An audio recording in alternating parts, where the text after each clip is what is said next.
Diaz ऑक्सीडेंटिस। शुरुआत में भगवान ने संतुलन बनाया। कोई गड़बड़ी नहीं, कोई कंफ्यूजन नहीं, बस दिव्य व्यवस्था। वही व्यवस्था जो उसने क्रिएशन में लिखी थी, जो उसने तुम्हारे दिमाग में लिखी थी और तुम्हारे घर में भी। बाइबल सिर्फ भगवान का वचन नहीं है, ये इंसान की आत्मा का ब्लूप्रिंट है। मन ही उसकी संरचना को दर्शाता है। बाईं ओर लॉजिक, डिसिप्लिन और समझ होती है। पिता की आवाज, पुराना नियम, कानून और व्यवस्था। दाहिनी ओर कंपैशन, क्रिएटिविटी और दया होती है। मां की आवाज, नया नियम, प्यार और कृपा। और बीच में, दुनिया के बीच एक पुल की तरह, भगवान की आत्मा उन्हें जोड़ती है। कानून और प्यार पूरी तरह से एक साथ। शादी इसी पवित्र पैटर्न पर बनी थी। फादर डिसिप्लिन, डायरेक्शन और स्ट्रेंथ देते हैं। वो कहते हैं, ये रास्ता है, इस पर चलो। वो रक्षा करते हैं, वो बनाते हैं, वो लीड करते हैं। मदर कंफर्ट, शांति और कोमलता देती हैं। वो फुसफुसाती हैं, तुम्हें प्यार किया जाता है, तुम कभी अकेले नहीं हो। वो पोषण करती हैं, वो ठीक करती हैं, वो दुनिया को शांत करती हैं। जब दोनों साथ चलते हैं तो घर एक सैंक्चुरी बन जाता है। बच्चा बहादुरी और दया, सच्चाई और दया, न्याय और प्यार सीखता है। पर जब एक साइड चला जाता है तो दुनिया झुक जाती है। अगर सिर्फ कानून होगा तो दिल ठंडे पड़ जाएंगे। अगर सिर्फ प्यार होगा तो नींव ढह जाएगी। बिना मदर्दी के डिसिप्लिन तानाशाही बन जाता है। बिना डिसिप्लिन के मदर्दी केओस बन जाती है। बैलेंस सिर्फ आराम नहीं, वो खुद क्रिएशन है। इसके बिना सब खत्म हो जाता है। शादी के पवित्र रिश्ते में लीडरशिप का मतलब दबदबा बनाना नहीं है, यह एक जिम्मेदारी है।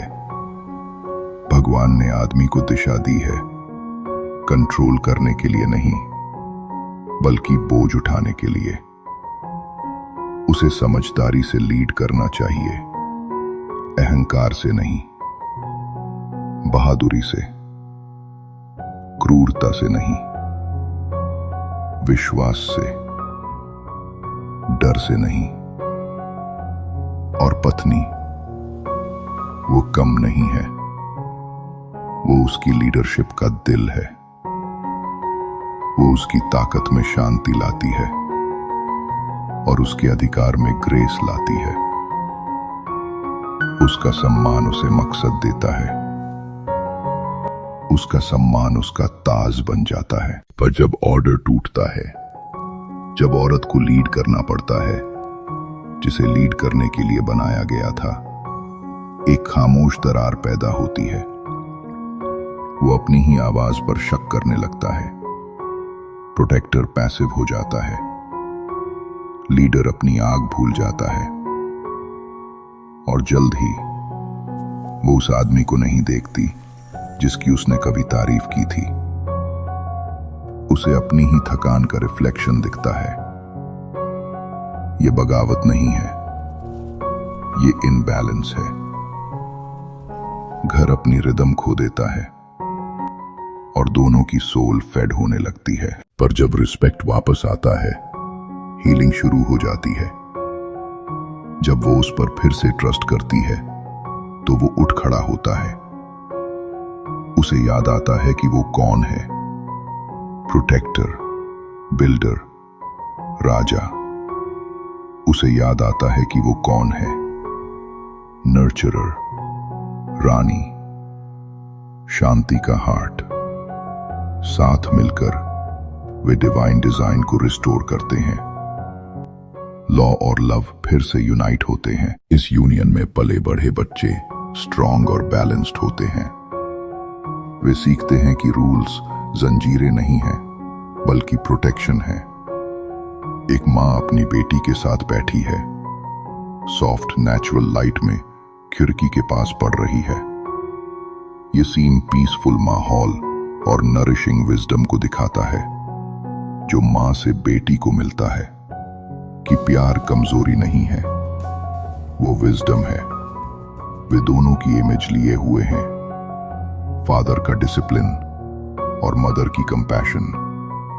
और ऐसे घरों से नेशंस का जन्म होता है। जैसे मन दो हेमिस्फीयर को जोड़ता है और बाइबल पुराने और नए टेस्टामेंट को जोड़ती है, वैसे ही शादी आदमी और औरत को जोड़ती है, पापा और मम्मी को, नियम और प्यार को।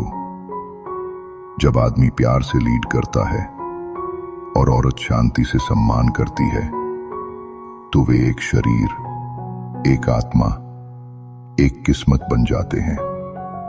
इस मिलन से बैलेंस आता है, इस बैलेंस से ताकत आती है, और इस ताकत से सभ्यता पैदा होती है। यह है सृष्टि का रहस्य।